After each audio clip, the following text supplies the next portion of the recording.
ৰাইজৰ প্ৰতি দায়বদ্ধতা আছে আৰু মন্ত্ৰিত্ব পদটো সবেই বিচাৰিছে, ময়ো বিচাৰিছোঁ, কাৰণ যিকোনো বস্তু কাম কৰিব গ'লে আমাৰ মন্ত্ৰিত্ব লাগিব আৰু বেছিকৈ মই কাম কৰিব বিচাৰোঁ। স্পেচিয়েলি আমাৰ কোকৰাঝাৰ যিটো প্ৰেষ্টিজিয়াছ এইটো সমষ্টি এটা, আৰু এইটো সমষ্টি যোনেই জিকিছে ই মন্ত্ৰিত্ব পাইছে। গতিকে মোৰ ক্ষেত্ৰত ব্যতিক্ৰমটো হ'ব নালাগে, যিহেতু আমাৰ এইটো কেপিটেল হয়, কেপিটেলখন ডেভেলপ কৰাৰ এটা কথা আছে। এতিয়া যদি দিল্লীৰ মিনিষ্টাৰ হৈ পেলাই দিল্লীৰ মানুহে যদি মিনিষ্টাৰ নাপায় সেইটোতো বেয়া কথা। গতিকে ময়ো বিচাৰিছোঁ আৰু এইটো হাইকমাণ্ডৰ ওচৰত মোৰ দাবী যে আমাক মন্ত্ৰিত্ব দিব লাগে।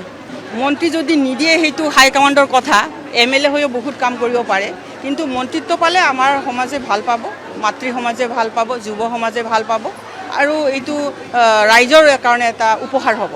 প্ৰথমতে কোকৰাঝাৰ টাউনটো যদি মই ক'ব বিচাৰোঁ, আমাৰ বহুত কৰণীয় কাম আছে।